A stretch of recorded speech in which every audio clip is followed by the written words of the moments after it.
Hello friends, welcome to another video. In this video, Sadhguru gives a golden advice on why we must learn to distance our body and mind. Every time though we look quiet from outside, our mind keeps on chattering within. This actually limits us from doing a lot of things. This is why we must control our mind before it becomes a nuisance, says Sadhguru. This is a short highlight of the video. Please watch video till the end. So let's get into the video.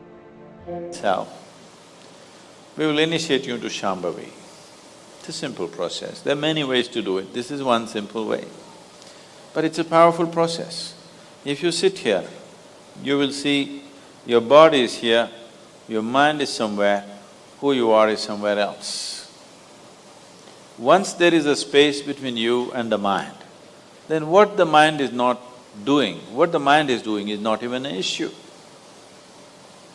It is like you're stuck in the traffic jam. You're struggling through the traffic. That's one experience.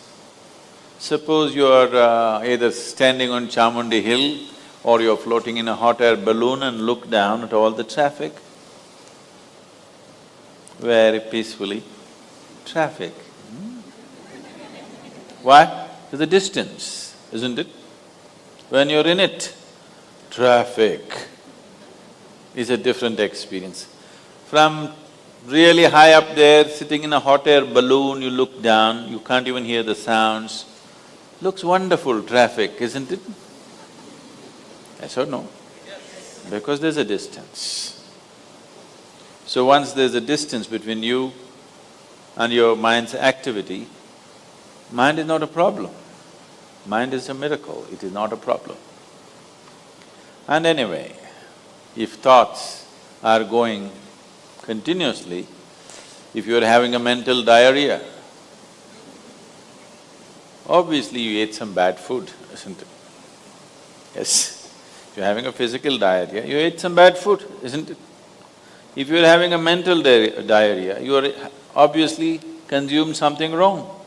What this wrong thing could be is, the moment you identify yourself with something that you're not, then you're finished. Your mind is a continuous runs. There is no other way. Do what you want, try as hard as you want, it is not going to stop. If you do not identify yourself with anything that you are not, you know how to be with everything, you know how to use everything, but you're not identified with it, then you will see if you sit here, simply mind will be like this. If you want to use it, you can use it, otherwise it'll be like this. Right now your hands are like this, or you're holding it tied up because it'll go all over, is it? No. You can keep it like this. You can keep it like this, you can keep it like this. When you want to use it, you can use it. So it's a useful instrument. Suppose your hands become like this. Some people have become like this. Yes or no?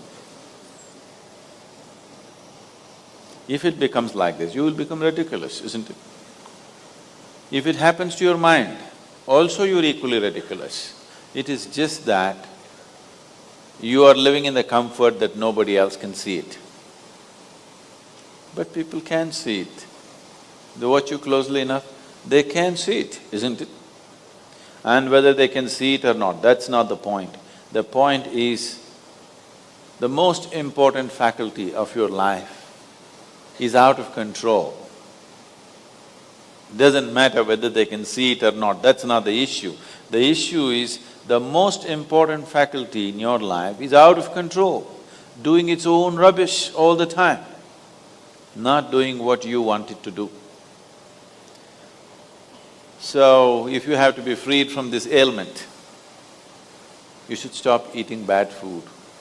Wrong food or bad food means you're identifying yourself with things that you're not. If you sit here, if you're not identified with this and with this, then you will see everything is just fine.